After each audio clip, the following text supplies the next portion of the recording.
How can you say you want peace, but you keep surrounding yourself with people who constantly make you feel anxious? Yeah, and I'm not even talking about, obvious enemies or toxic relationships that I know that, okay, this person is my enemy, we don't see eye to eye, or this person, I know that this relationship is not for me, this guy is toxic, this lady is toxic. I'm not even talking about those ones that are so obvious, even a blind man can see. I'm talking about those subtle things. The friend who always has a way of making you feel like you are not doing enough, no matter what you do. In fact, put your head inside frying pan for them. You are not doing anything. You are never doing enough. It's never okay. Whatever you are doing, you are not doing what they want. Yes, somebody like that. We are talking about that group chat that drain you every single time. Every time you enter that group chat, every time you go there, they're always saying something that leaves you, second guessing your life, second guessing every single thing that you always believe. And that conversation that leaves you second guessing everything, you go back and you're like, have I been wasting my life? And the truth of the matter is, it's not because you've been wasting your life, it's just because you're not with the right people, and then you are still there. And in the night, you come and pray and say, Jesus, please, I want your peace, my greatest. Just rest, honestly.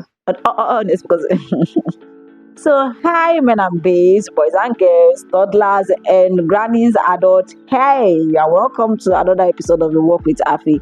Wait, what were you expecting? You were expecting, hello, dear listener. Okay, I don't think I want to do that anymore. Okay, on a serious note, hey, but for the sake of those people that love listening to hello dear listener, so yes, I'm giving that to you. Hello dear listener, you're welcome back to another episode of A Walk with A.F.I. I'm so happy, excited, that you are joining in for this episode, because honestly, in this episode is not for the weak, I'm telling you. And before I go further, happy new month to you guys. I am so happy. Like, this is June 1st. Thank God. Chinekemo, you are so awesome. Like, I'm really happy about this month. I don't know why. I just feel so positive about the month.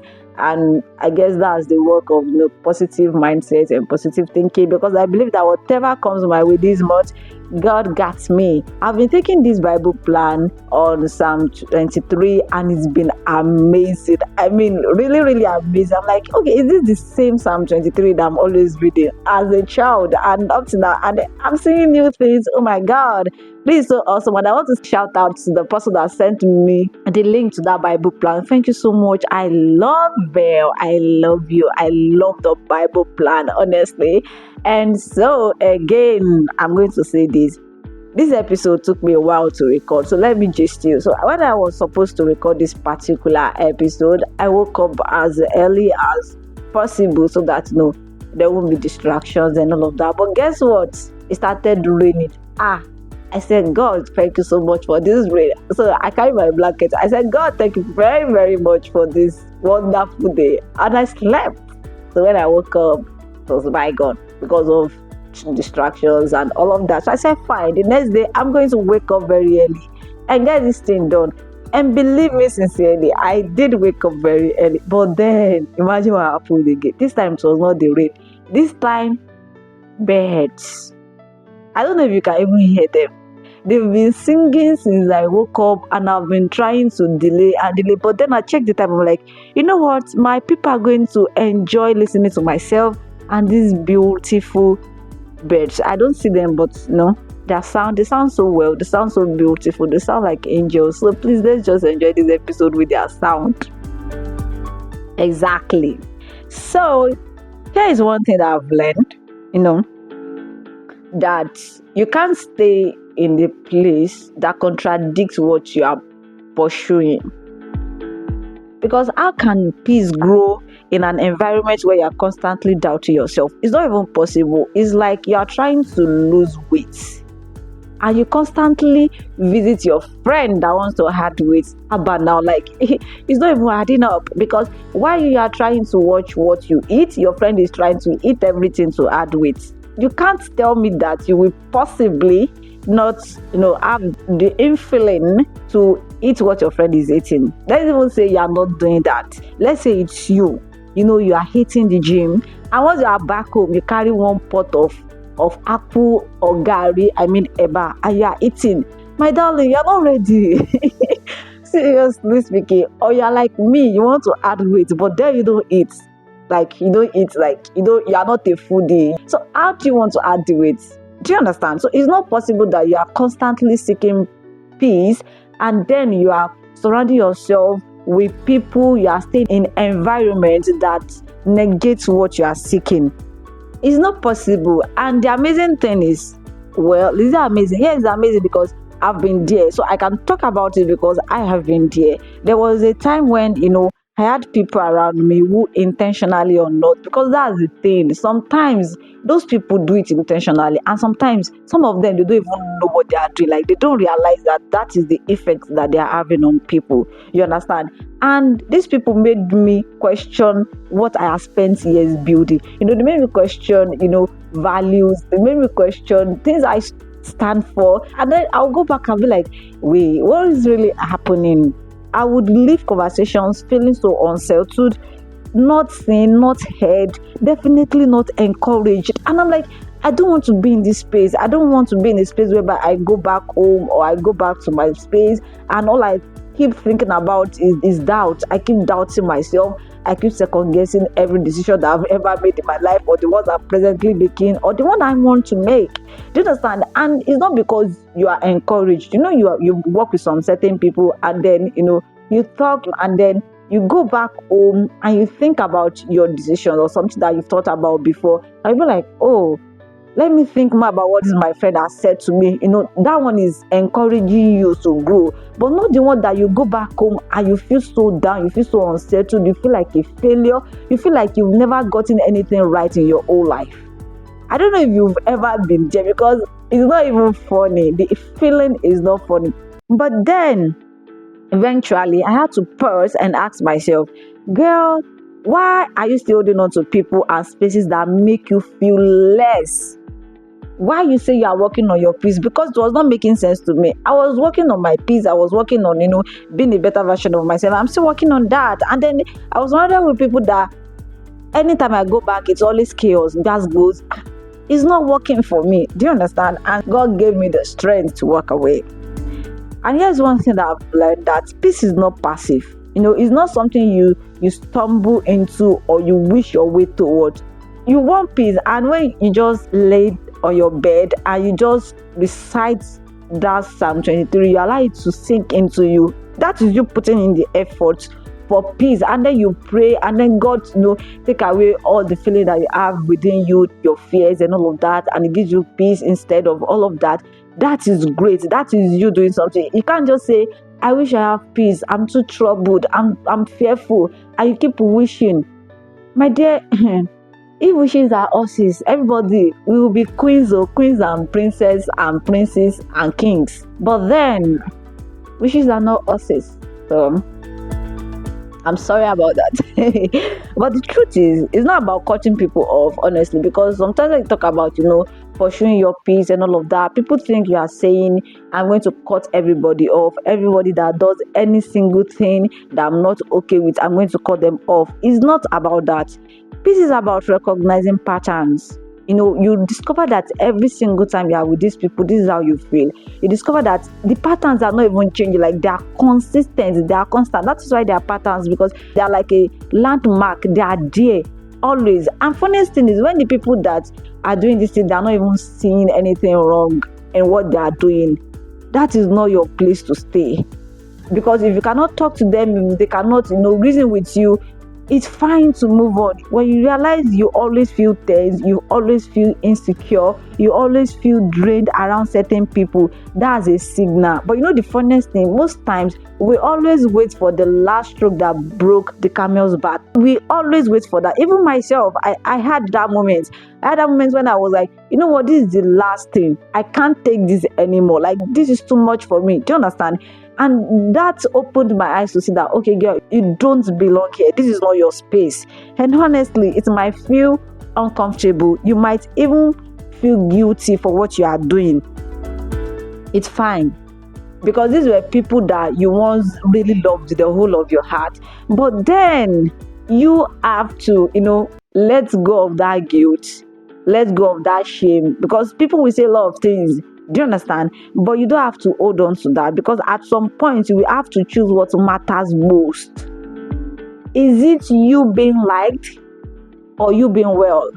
Is it you being, accepted by everybody, or you being at peace?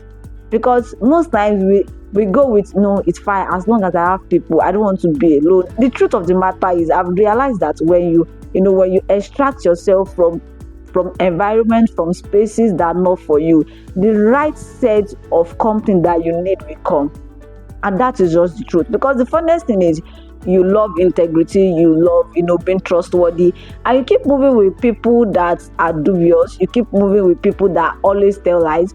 Do you think that people that are trustworthy will come and meet you? No. But when you extract yourself from that environment, it's much more easier for you to meet up with the people that align with your values. So that is the way it is. So if you keep saying, if I leave, who will become my friend, who will do this, who will do that, stop worrying about that. Tomorrow we always take care of itself, right? Like the Bible said. So it's fine. And here is something practical. Take a look at your inner circle. Not the crowd, not your followers, but your inner circle, not your acquaintances. Because, hey, my God, some of us, we know a lot of people. We have very, very few people in our inner circle. Like, I'm serious about that. And I think it's most applicable to a lot of people, honestly. People, you say, hi, hello, my God, you look so fine, you look so beautiful. Fine, that's great. But then when you get back home, you're like, I need to talk to somebody. Who do I talk to? So I'm saying that, yes, those people that when you think that, who do I talk to? Those people that pop up in your head, those are the people I'm talking about. So check your inner circle. Are they safe for your growth? Do they hold space for your becoming? Or do you feel like you have to shrink to belong? Do you feel like you have to shrink? You have to become less for them? You have to become less to belong? It's not about negativity either, honestly. I hope you understand that. Some people aren't bad. They are just not aligned with who you are becoming. It's not like they are bad. It's not like they have terrible characters. But it's just that when you check, you're like, we are not in alignment. I feel like that is why you cannot get married to everybody that you like. Because you have to get married to somebody that your purpose, your assignment, everything aligns. And not somebody that, that at the long run, you are chasing a rabbit, the other person is chasing a dog. You see that it does not correlate. Do you understand? So sometimes it's not like they are bad. That's what they want. That is what they want to pursue. They want to chase after. But what they are chasing after is different. So it's not because they are bad. It's just because, they are not aligned with your journey. They are not aligned with who you are becoming. Enforcing old connections into new seasons creates tension. Honestly, it creates quite tension that builds up until you start losing clarity along the way. You are just like, wait, where am I? How did I end up here? Yes, because sometimes you in this person that you've known for a long time, and you are in a new season of your life, and because you're like, oh, we used to be very close. I've experienced that, but that is for another day, honestly. You feel like, oh, if I bring them into this new season of my life, it's going to make sense, it's going to be great. And then you try it. But then you lose clarity, you lose the reason why you even invited them into that season of your life in the first place. So if you are serious about peace, you have to be serious about alignment. They can't be separated. Sometimes choosing peace feels lonely because it means you are no longer in the middle of everything. You are not reacting to every message. You are not showing up in every space or trying to prove anything to anybody. But I'll tell you what I found. You see, that quietness is not emptiness. It's a room to hear your own voice again, a room to actually think, a room to breathe without over-explaining yourself to anybody or to everyone.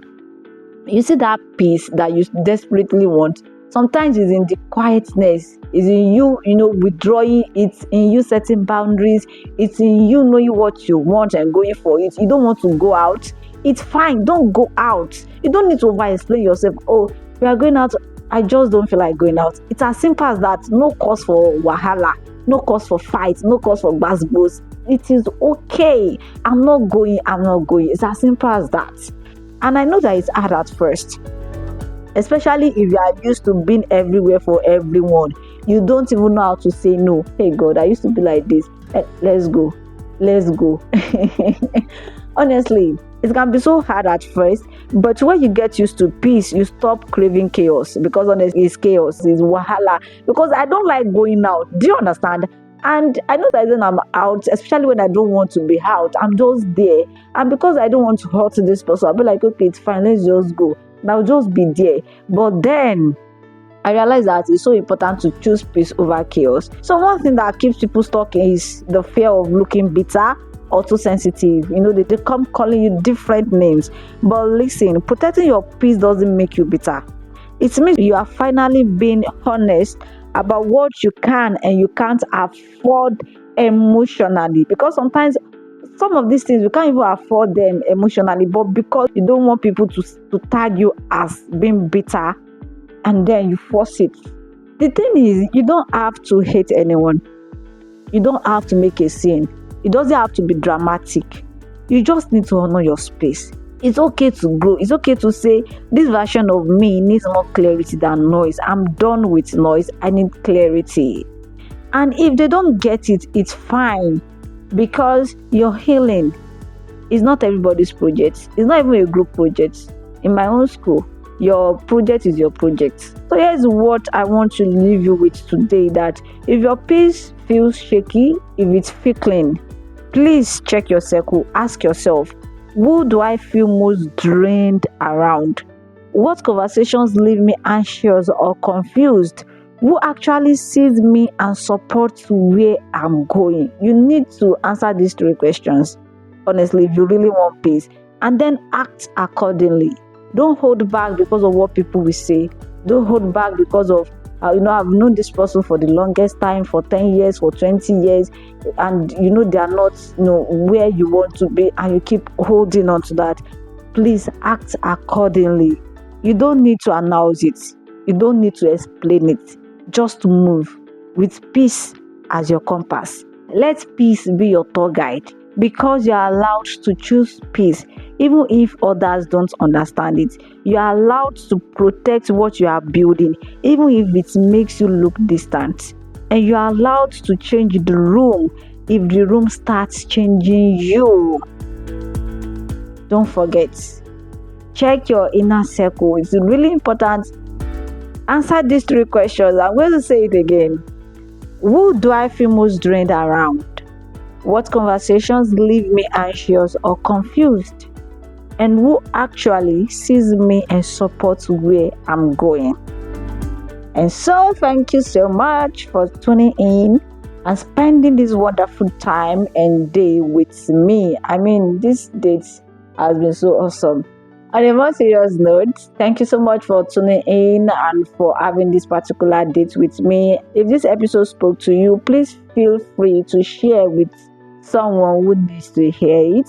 And as always, please keep doing the work, keep choosing you, keep thriving, keep taking care of yourself. And until I talk to you in the next episode, I love you. Bye.